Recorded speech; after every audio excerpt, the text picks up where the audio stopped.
Kita beralih ke informasi IHSG setelah beberapa hari menunjukkan pergerakan positif, indeks harga saham gabungan pada Jumat kemarin ditutup turun tipis 24 poin dan penurunan ini juga terjadi meski sebelumnya ada dampak positif dari pemangkasan suku bunga oleh Bank Indonesia dan pelantikan Donald Trump sebagai Presiden Amerika Serikat yang sempat mempengaruhi pasar modal Indonesia. Namun bagaimana proyeksi IHSG di tahun 2025? Langsung saja kita sapa pengamat pasar modal Hans Kui melalui sambungan daring. Selamat pagi Pak Hans, salam sehat. Ya, selamat pagi Bu Megi, salam sehat. Ya, menurut Anda bagaimana sentimen global dan domestik akan memengaruhi pasar saham Indonesia di tahun 2025? Ya, memang kalau kita lihat sebelum pelantikan Donald Trump, pasar sempat relatif khawatir ya. Jadi kira-kira apa yang akan dilakukan Donald Trump, sehingga kita lihat pasar saham global dan termasuk Indonesia mengalami tekanan turun. Nah, di awal pelantikan Donald Trump agak cukup baik bagi kita karena ternyata Donald Trump tidak seagresif yang dikhawatirkan pasar. Dan yang menarik adalah dia melakukan telepon dengan Xi Jinping, sehingga dari statement Trump itu dia mengatakan sepertinya dengan Tiongkok ini ada hal yang baik gitu. Dan kelihatannya tarif yang akan diaplikasikan pada Tiongkok itu cuma 10%, dan dia juga membuka TikTok yang sempat di burn di sana ya, tempat ditutup di sana, dan ini menunjukkan langkah yang positif dari Donald Trump terhadap Tiongkok. Nah, ini menarik karena Donald Trump lebih fokus pada Kanada dan Meksiko. Pertama, Tiongkok ini punya perdagangan yang cukup besar dengan Indonesia, sehingga ini menjadi sentimen positif. Ketika Tiongkok tidak ditarif dengan agresif, ini menjadi hal yang positif bagi Indonesia. Yang kedua, tarif yang dikenakan pada Kanada dan Meksiko ini membuka peluang untuk industri yang ada di dua negara itu berpindah ke negara-negara yang tidak terkena tarif gitu. Nah, ini yang harus diperebutkan oleh negara-negara di kawasan termasuk Indonesia gitu. Jadi ini menjadi sentimen positif kenapa di awal-awal pelantikan Trump itu pasar cukup positif. Tetapi tentu pasar sekarang sedikit berhati-hati gitu ya, karena di bulan Februari kelihatannya Donald Trump akan melakukan beberapa kebijakan baru lagi dan pasar sedikit lebih berhati-hati ya. Dan kalau kita lihat sebenarnya ada 5 fokus hal yang dilihat pasar. Pertama dari perang dagang, kemudian dari migran, kemudian pajak, kemudian bisnis ya, tentang kebijakan bisnis, dan satu lagi tentang energi terbarukan ya, terkait energi fosil gitu ya. Dan 5 hal ini yang sangat diperhatikan dan mungkin akan sangat mempengaruhi Indonesia.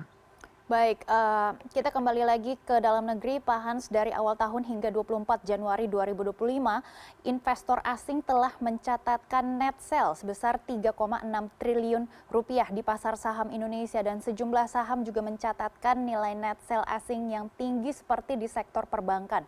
Bagaimana Anda melihat tren larinya dana asing ini? Ya, memang kalau kita lihat, kita tidak bisa lepas dari faktor global ya. Jadi pertama, memang ada indikasi di dalam negeri itu daya beli masyarakat menurun gitu ya. Terutama di kelas menengah ke bawah itu terlihat ada penurunan daya beli. Pertama, kalau kita lihat beberapa data menunjukkan bahwa kelas menengah itu dalam 5 tahun terakhir 40% tabungan mereka hilang, dan ada fenomena mereka makan tabungan.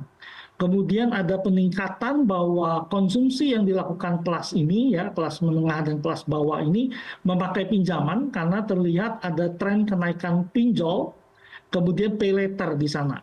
Nah, selain itu kalau kita lihat bisnis agak terpukul ya, jadi banyak juga PHK terjadi, kemudian angka pengangguran juga meningkat gitu, sehingga memang ada sedikit kekhawatiran bahwa perbankan itu akan menghadapi kredit macet ya, sehingga mereka harus mengalokasikan lebih banyak pencadangan. Ini yang menyebabkan mayoritas saham perbankan besar kita relatif terkoreksi turun ke bawah. Nah, tetapi sell yang dilakukan oleh fund asing itu dari Indonesia lebih merefer kekhawatiran mereka tentang kenaikan Donald Trump. Nah, beberapa kebijakan dia, yang pertama seperti kita lihat kebijakan migran. Ketika dia mengusir migran, dan ini baru-baru ini kan pesawat Amerika mengirim migran kembali ke Kolombia ditolak, sehingga itu menimbulkan sanksi yang akan diberikan pada Kolombia gitu. Nah, ketika migran ditolak dari Amerika, ini akan menyebabkan biaya upah meningkat. Ujung-ujungnya adalah inflasi yang lebih tinggi. Kemudian yang kedua, ketika pajak Amerika dipotong, ekonomi ekspansi, kemudahan bisnis diberikan, ini akan menyebabkan ekonomi Amerika lebih baik. Perusahaan-perusahaan Amerika punya kinerja lebih baik. Ini menyebabkan capital outflow yang terjadi dari pasar Indonesia balik ke Amerika. Defisit yang terjadi karena pemotongan pajak itu wajib ditutup dengan pinjaman baru. Ini mendorong yield Amerika bergerak naik ke atas. Dan ini menyebabkan yield Indonesia juga bergerak ke atas ya waktu itu.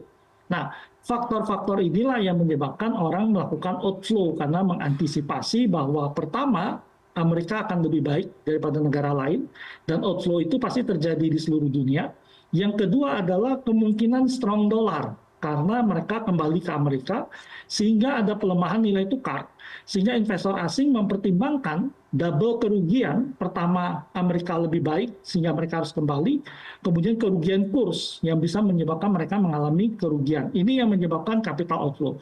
Padahal ekonomi dalam negeri relatifly cukup baik, kecuali tadi ya PR yang harus saya sampaikan bahwa memang ada indikasi kelas menengah ke bawah mengalami tekanan kekuatan daya beli yang kita hadapi. Baik, ini capital outflow bukan hanya terjadi di Indonesia, tapi seluruh dunia sepertinya lagi mengarah ke US market, begitu ya Pak Hans. Nah, apakah larinya dana asing dari pasar saham Indonesia akan mulai mereda pada tahun ini? Dan sektor apa saja yang bisa menahan aliran dana asing ke pasar saham Indonesia pada tahun ini? Ya, kalau kita lihat, kelihatannya ini turbulensi ini masih akan berlangsung ya di pasar ya. Jadi Donald Trump baru naik, kita masih menunggu ya. Ini baru sepekan ya dia memimpin gitu ya. Kemudian masih menunggu gitu ya beberapa pekan ke depan apa yang akan dilakukan. Masih cukup banyak kebijakan yang akan dia lakukan dan volatilitas pasar akan terus terjadi di sana. Ya, nah ini yang tentu menyebabkan dana belum tentu akan kembali ke emerging market termasuk Indonesia. Nah, salah satu kebijakan Trump yang diperhatikan pasar adalah kebijakan dia yang pro energi fosil. Ya, jadi kalau dia pro energi fosil yang terjadi apa? Harga komoditas energi itu akan tertekan turun ke bawah karena dia akan membuat kebijakan supaya energi fosil itu turun. Nah ini tentu nggak terlalu baik bagi kita yang mengandalkan ekspor komoditas yang berbasis fosil ya, ada batu bara salah satu andalan kita. Selain itu, kebijakan Donald Trump yang meninggalkan energi terbarukan keluar dari Paris Agreement ini akan menyebabkan permintaan terhadap energi terbarukan, salah satunya adalah baterai, dan ini tentu mempengaruhi nikel gitu ya, dan tentu akan ada tekanan pada harga nikel global gitu. Dan faktor ini menyebabkan kita nggak melihat dalam waktu yang dekat ya dana asing akan kembali masuk ke emerging market termasuk ke Indonesia. Tetapi di periode yang menengah dan panjang, kalau kita lihat, pertama Donald Trump pasti menginginkan bunga Federal Reserve turun banyak ya, supaya bisnis mendapatkan stimulus.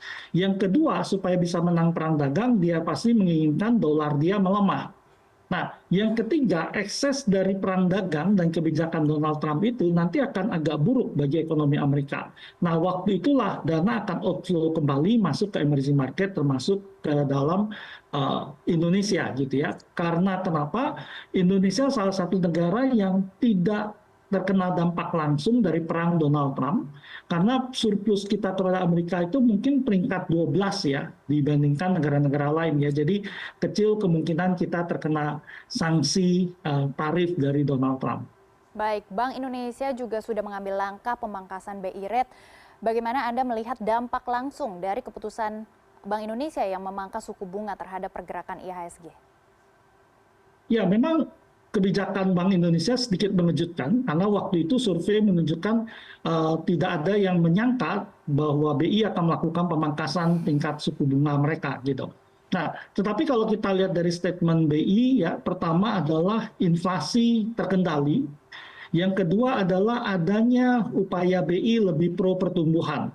Saya juga menangkap sesuatu yang ditangkap BI adalah kemungkinan Donald Trump tidak akan terlalu agresif menaikkan tarif karena dia sudah belajar dari periode pertamanya gitu. Jadi ini yang menyebabkan keputusan BI yang terlihat agak mengejutkan karena sangat berisiko waktu itu ternyata tepat ya, karena seminggu pertama pemerintahan Trump terlihat rupiah menguat, indeks dolar menurun ya posisinya, sehingga kebijakan ini cukup bagus gitu. Nah, tentu dalam waktu ke depan kita akan melihat gitu ya, karena secara jangka panjang kebijakan Donald Trump itu lebih pro seharusnya untuk menurunkan bunga, kemudian memperlemah indeks US dollar, karena dia ingin supaya barang Amerika terlihat lebih murah. Nah, kebijakan-kebijakan ini harusnya nanti membuka spare lagi kepada Bank Indonesia untuk melakukan pemotongan bunga. Nah, tentu kebijakan BI memotong bunga positif bagi pasar saham. Ya, kita lihat emiten perbankan kita menguat rata-rata setelah kebijakan tersebut, dan pasar menjadi cukup optimis ya bahwa pelonggaran bunga itu akan mendorong ekonomi kembali bergerak. Baik, Pak Hans, tentunya kita juga mendapatkan sentimen global terbaru. Ini Prime Minister Singapura peringatkan dunia di ambang perang dunia ketiga efek Donald Trump jilid 2. Jika ketegangan global ini semakin memanas, sektor-sektor apa saja yang paling terdampak? Ya, sebenarnya kalau kita bicara perang dunia ketiga, sebenarnya waktu di akhir pemerintahan Biden itu kita yang lebih khawatir akan perang dunia ketiga gitu ya. Pertama ketika Biden mengizinkan Ukraina menembak roket jarak jauh gitu ke area Rusia, itu sangat dekat sekali kita dengan perang dunia ketiga karena Rusia sudah merubah doktrin nuklir mereka, dan ada intelijen Amerika yang menyatakan sebenarnya Rusia akan menembakkan nuklirnya ke Ukraina, dan tentu agak khawatir kalau ditembakkan juga ke negara-negara NATO gitu ya. Waktu itu resiko perang dunia sangat tinggi sekali. Tetapi sesudah kenaikan Donald Trump, dia melakukan pendekatan yang lebih berbeda. Dia berusaha menekan OPEC untuk menurunkan harga oil supaya tidak ada surplus dana yang besar masuk ke Rusia. Kemudian dia mengancam Rusia untuk menghentikan perang dengan ancaman tarif gitu. Jadi perangnya itu bergeser dari perang fisik harusnya menjadi perang dagang, tarif yang akan dilakukan gitu.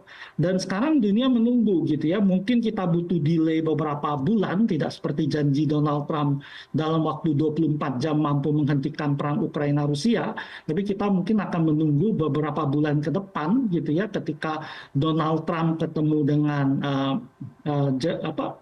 Putin ya, kita harapkan di sana mereka bisa mencapai kesepakatan untuk menghentikan perang tadi. Nah, perangnya bergeser ke perang dagang, dan ini tentu berisiko sekali bagi Singapura ya, karena Singapura adalah negara dagang gitu ya. Ketika global ekonomi bergejolak, perlambatan ekonomi global terjadi karena perang dagang, pergeseran-pergeseran perdagangan dunia ini akan sangat memukul Singapura gitu ya. Dan ini tidak terlalu berpengaruh pada Indonesia harusnya ya. Ketika Tiongkok kalau tetap bisa tumbuh dengan baik gitu ya, kita masih banyak hal yang positif dari Indonesia. Nah, ini mungkin bagi Singapura mendekati perang dunia ketiga ketika kebijakan Trump sulit diprediksi. Baik, Pak Hans, terakhir, apa rekomendasi dari Anda untuk investor dalam memanfaatkan situasi ini, terutama terkait sektor-sektor yang diuntungkan? Ya, pertama kita melihat bahwa pasar obligasi akan tetap menarik bagi kita ya. Yield yang bergerak di 7 lebih, 71 gitu ya. Bahkan kadang-kadang naik sampai 73 itu sangat menarik ya. Artinya yield Indonesia itu 2,5% lebih tinggi dari yield Amerika gitu. Sehingga kalau kita lihat ketika nanti terjadi pembalikan arus dana balik kepada emerging market, maka kita harus membeli obligasi gitu ya sebagai pilihan utama. Dan itu bisa dilakukan dari saat ini. Yang kedua adalah ketika ada pembalikan arah dana gitu ya, ada tren yang berubah di dunia, berubah dari growth ya menuju value. Ya, value itu bisa kita translate sebagai perusahaan-perusahaan yang berfundamental bagus, punya kapitalisasi besar, gitu. Dan ini fenomena yang terjadi di global dan juga Indonesia. Artinya apa? Harusnya pelaku pasar itu akumulasi saham-saham blue chip ya, seperti Bank Mandiri, BRI, BNI, BCA, gitu ya, Astra, Telkom ya, saham-saham yang punya kapitalisasi besar. Ini adalah yang berpotensi naik lebih tinggi ketika terjadi pembalikan arus dana kembali ke emerging market, termasuk ke Indonesia. Jadi tetap investasi kita bisa akumulasi beli untuk periode menengah dan panjang. Baik, blue chips ya, ini harus menjadi sorotan investor pada tahun 2025. Kami akan terus memantau pergerakan IHSG. Terima kasih Hans Kui yang sudah bergabung bersama kami di CNN Indonesia Business. Ya, terima kasih Bu.